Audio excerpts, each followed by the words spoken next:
Welcome to Fresh Perspectives, a series with professionals who bring fresh perspective, fresh insights to current challenges and problems. And today I'm with Sue Turner of AI Governance. Sue has been cited as one of the global top 100 women in AI ethics. Sue, welcome. Would you like to tell us a bit more about what are the issues of AI ethics?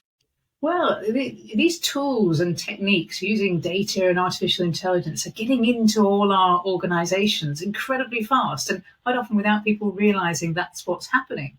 And the main issue is that as leaders, we're not trained to think about ethics. We don't spend a lot of our board agenda thinking about ethical issues. And yet when we use AI tools, there are fundamental grey areas that they bring to the boardroom, these ethical issues where we have to make decisions. So without a framework for doing that, without knowing these tools are coming into our organizations, we're making mistakes that damage organizations financially and reputationally. And that's the issue. How do we get wiser and not make those mistakes?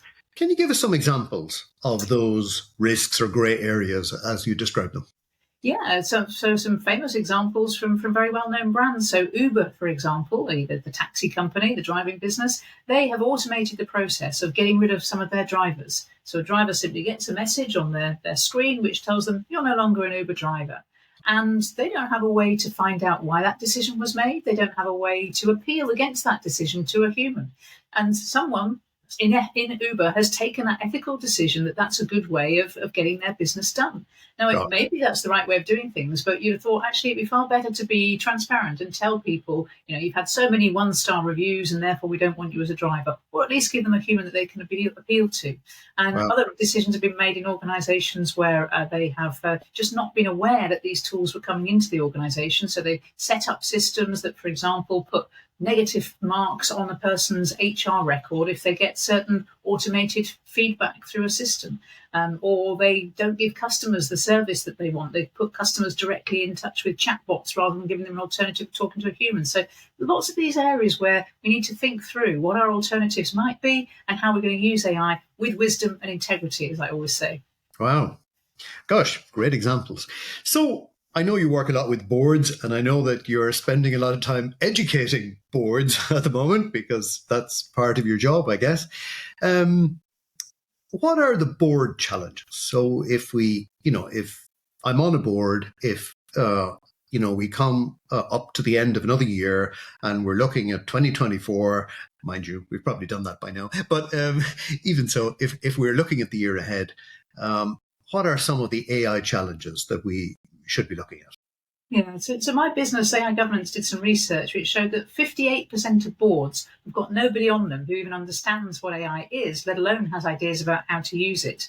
And 91% of organisations have got no controls on their AI use.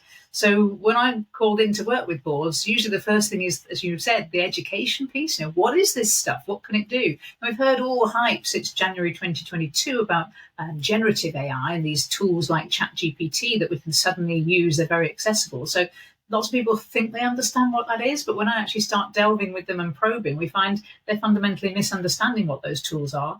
And there's the whole suite of other fairly straightforward machine learning tools, so other types of AI that's been around for years that they're not cognizant of, they haven't got to grips with and how to learn to use. So first of all, it's that education piece. And then we move on from there to say, well, how might you use it in your organization? What real business problems could you solve if you had the data and you could then predict, personalize, or automate things? And then we move on from there to say, what risk does that bring and how might we govern and control that? Right. So what's the key insight that sits at the heart of this? Well, the key insight really is to get educated and understand what these tools and technologies can do. If we can understand them, we can use them with wisdom and integrity. And my background is I don't come from a techie background. I'm not a computer scientist. I actually worked in communications, government relations and marketing for most of my career. But I pivoted and did a master's degree in AI and data science because I really wanted to understand what this new world was all about. You don't have to go off and do a master's to understand it, but you do need to get yourself more aware of what these tools can do. And exactly as you're saying, think about the future of the business. What do we want to be delivering to our customers? how are we going to work in the future in ways that are more efficient so that we can perhaps change the way we use our people so that their human intelligence is really directed to things it's good at, and we're not using people to pull spreadsheets together and put different bits of data together. The machines can do that for us. We can then free up our human intelligence for the things it's really good at and avoid making mistakes that are costly for the business. Indeed. I seem to remember you saying before that AI is as much a leadership challenge as it is a technical challenge, perhaps even more so. Yeah, I think that's exactly right. And so as leaders, we see a lot of people who are saying, oh, I'll just let IT take the lead on AI. Or I'll say, the next generation can come along in a couple of years' time and figure out what to do with all this stuff. It's here, it's getting into our businesses today. And IT people, they've got one view on the world, but to take ethical decisions, we need to have people from all different parts of the business coming together to help inform the board about what governance and frameworks we need and how we're going to make those decisions in the future. So leaders can't leave this to one part of the company to do. It's not a compliance task, it's not an IT task, it's an everybody task. And leaders have a fundamental role in guiding and providing the guardrails that keep everybody in the organisation using these tools well.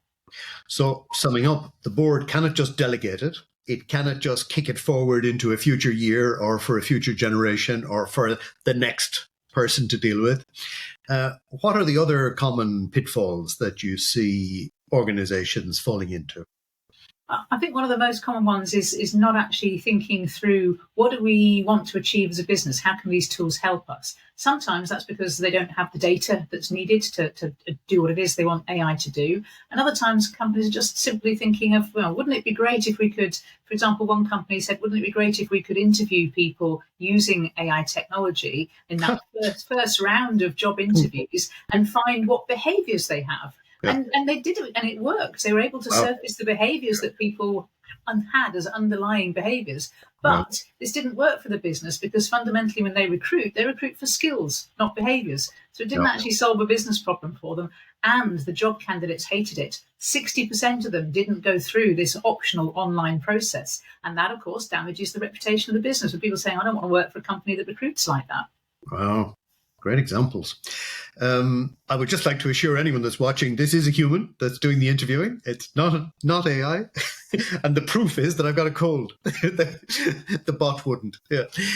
Turning to yourself, Sue, I couldn't help but notice that you made a very significant career pivot. What was behind that? What prompted you to take this brave step? I mean, a few years back, before everyone was doing it, to take on a master's in AI.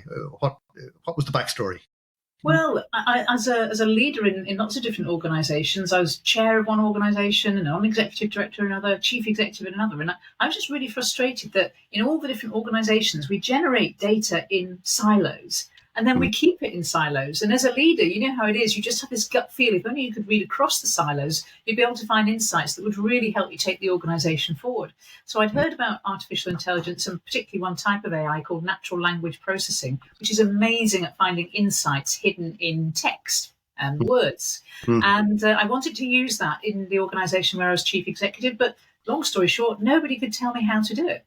And so I thought, well, I want to learn and I want to help then other people to understand, because fundamentally with AI, what we're seeing is a massive concentration of power in the hands of a tiny number of people and organizations. And a lot of my background is in shifting power to help more people and more communities. So I figured, okay, let's see what we can do. I can learn about these technologies and then help other people learn so that we can shift power away from some of those massive organizations that are sucking in all our data and will certainly dominate the world over the next few years.